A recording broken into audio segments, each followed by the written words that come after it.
I've always been drawn to the quiet side of life, the moments when the world slows down and you can hear your own thoughts echoing back at you. Growing up in a sleepy mountain village nestled by Lake Evergreen, I learned early on that solitude has its own rhythm. The lake draws crowds in the summer, families splashing in the shallows, boats cutting through the water like knives, but come fall, when the leaves turn and the chill sets in, it's just us locals and the mist that rolls off the water like a living thing.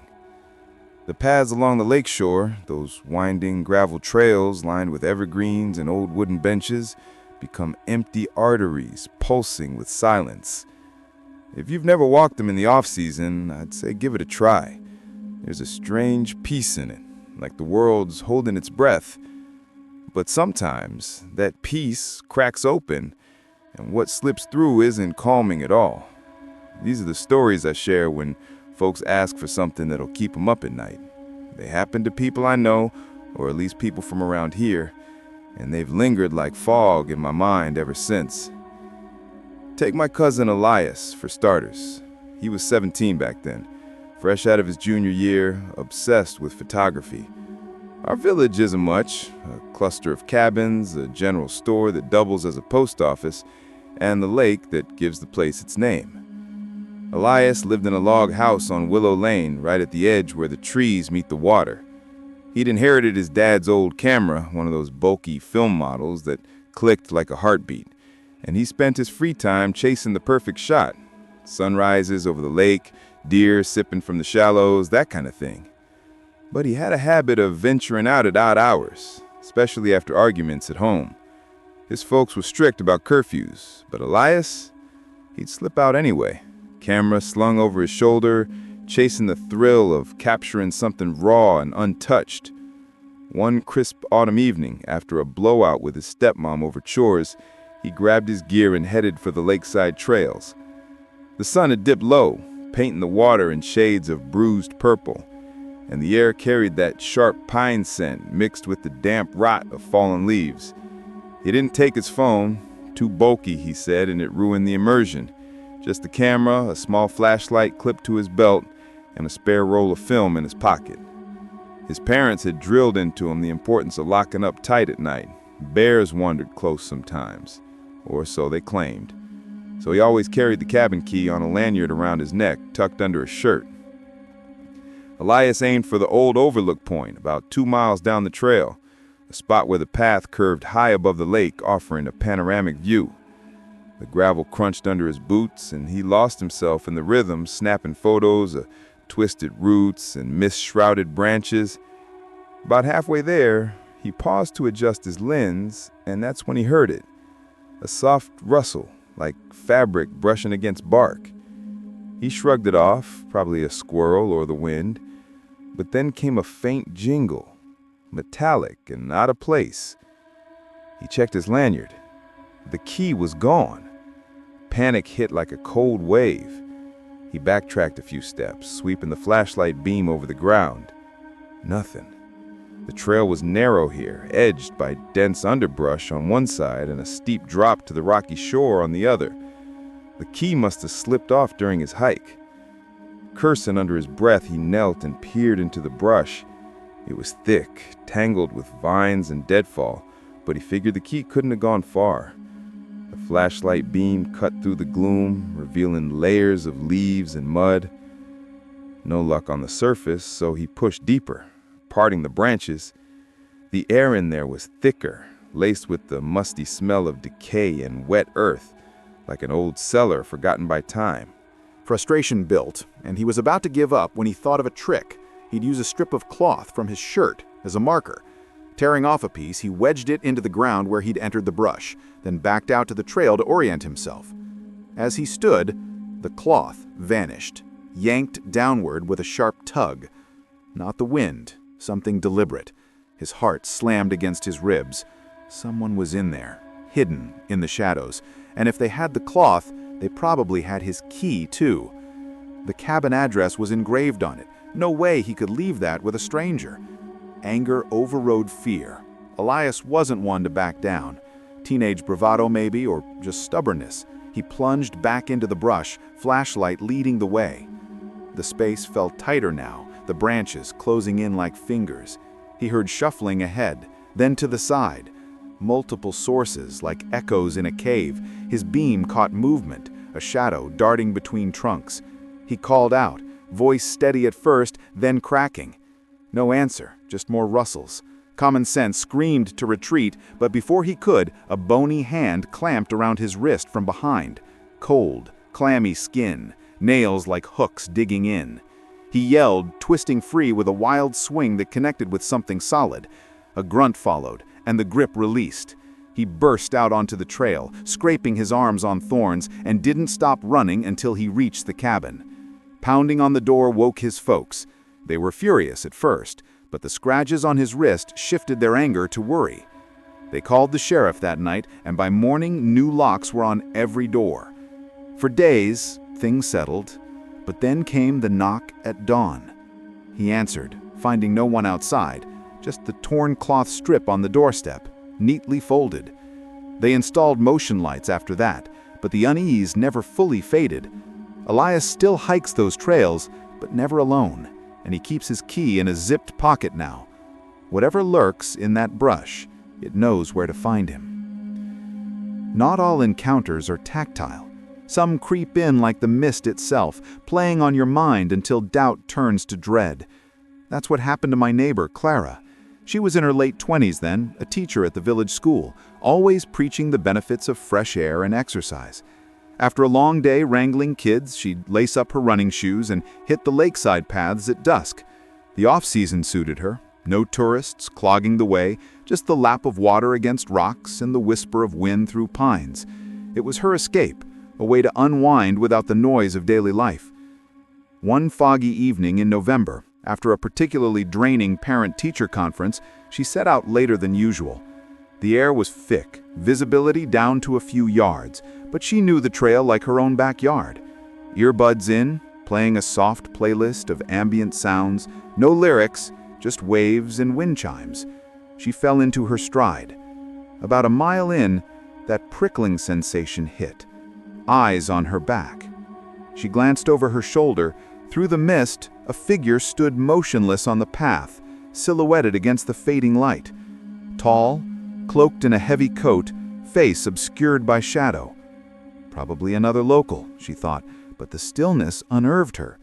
No wave, no movement, just watching. She shook it off and kept going, picking up speed. Minutes later, the feeling returned, stronger. Another glance.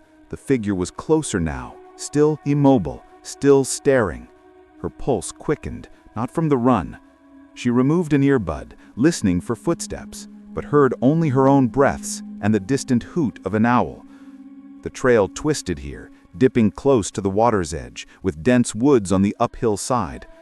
Her car was parked at the far trailhead, another mile away. She broke into a jog, then a sprint, legs burning as the gravel slipped underfoot. Every few seconds, she risked a look back. Each time, the figure was nearer, impossibly so, yet always frozen when she turned. How? Was he teleporting through the fog? Panic clawed at her throat. The trailhead loomed ahead, her car a blurry shape in the mist. She fumbled for her keys, hands slick with sweat, and dove inside, locking the doors. Engine roaring, she peeled out, tires spitting gravel. In the rear view, nothing. But as she straightened the wheel, there he was, standing right where her car had been, coat flapping like winds in the wind. She didn't see his face, just the outline, but it was enough to haunt her dreams for months. Nightmares where he appeared at windows, in mirrors, always watching, always closing in. Clara still runs, but only in daylight now, and she carries pepper spray. The trails feel different after that, like they're holding secrets just out of sight. Sometimes the danger hides in the most mundane places, turning routine into nightmare. My buddy Marcus learned that the hard way during a guy's trip to the lake last fall. He was 24, working construction in the city, but visiting for a weekend getaway with old high school pals. They'd rented a rundown cabin near the trails, cheap, with creaky floors and a view of the water. The last night, they had built a fire pit outside, sharing stories and beers until the group tapered off to bed. Marcus, wired from caffeine, decided to stretch his legs with a short walk along the path. The moon was out, casting silvery light on the gravel, and the air hummed with crickets. After meandering for a bit, nature called. He spotted one of those old public restrooms along the trail, a weathered shack with peeling paint and the flickering bulb over the door. Not his first choice, but options were slim. Inside, the smell hit like a punch. Mildew and stale air, barely masked by pine cleaner. He headed to the end stall for privacy. As he latched the door, he heard the main entrance creak open. Footsteps echoed, slow, deliberate, circling the room. Odd, he thought. Who else would be out here? The steps paused at the sinks, then resumed, closer now, as if probing. He finished quickly, but when he tried the stall door, it wouldn't budge. The latch jiggled, but something held it fast. His stomach twisted. Someone blocking it? He shoved harder, shoulders slamming wood, but no give. Adrenaline surged. This wasn't a prank. His friends were back at the cabin, snoring. The footsteps started again, heavy and purposeful. Marcus banged on the door, yelling for whoever it was to knock it off. Silence. Then rustling from an adjacent stall, no feet visible below, meaning they were perched up high, hiding. Fear turned to action. Spotting a narrow vent window near the ceiling, grimy but openable, he climbed the sink, porcelain groaning under his weight, and forced it wider. As he wriggled through, a stall door crashed open behind him. He caught a glimpse. A gaunt figure, wild-eyed, with matted hair, clothes ragged like they'd been worn for weeks. Marcus dropped to the ground outside, scraping his elbow, and bolted down the trail. Breath ragged, he didn't stop until he reached the cabin, where he woke his buddies and called the authorities. The sheriff's deputies arrived fast, small-town perks, but the restroom was empty, no sign of the intruder. Scratches marred the door handle, fresh and deliberate. Smart move with the window, one deputy said, but it offered little comfort. They figured it was a drifter, maybe squatting in the woods. Marcus cut the trip short, heading home the next day. No arrests, no follow-up, just a lingering chill.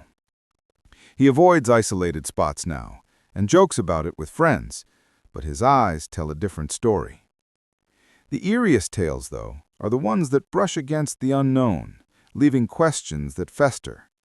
This one comes from my Aunt Lydia's childhood, back when she was 10 or so, during a family reunion at the old Lakeside Lodge. The place was a sprawling wooden structure, rooms crammed with relatives, grandparents, uncles, cousins. Summers there were magic. Days spent fishing, exploring the trails, building forts from driftwood. But that year felt off.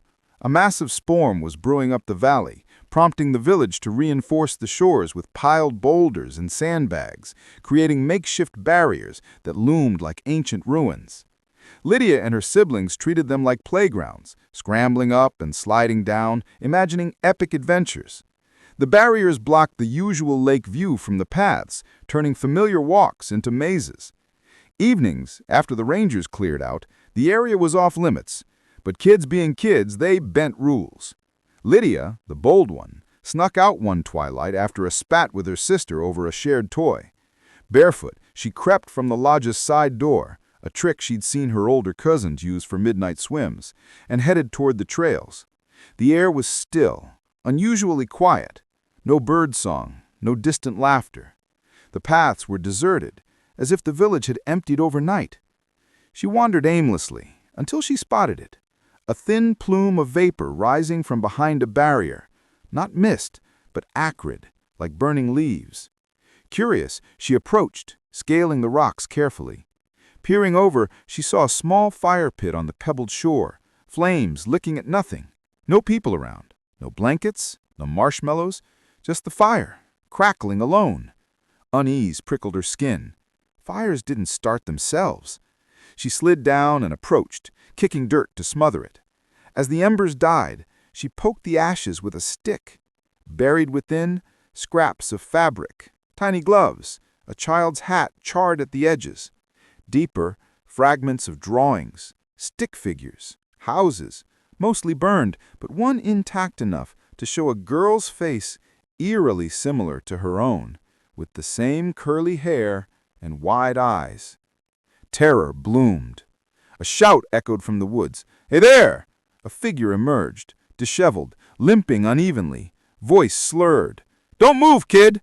Lydia bolted, scrambling up the barrier. Claws raked her heel as she crested the top, but she twisted free, tumbling down the other side. She sprinted home, glancing back, no pursuit, but the fear propelled her. Bursting into the lodge, she hid in her room, sobbing silently. Fear of punishment kept her quiet. No telling meant no trouble. Days passed without incident. No news of fires or missing kids. But Lydia wonders, was that drawing a warning or something darker? She avoids the barriers now, even in memory, haunted by what might have been. These tales stick because they remind us, in the quiet places, danger doesn't announce itself.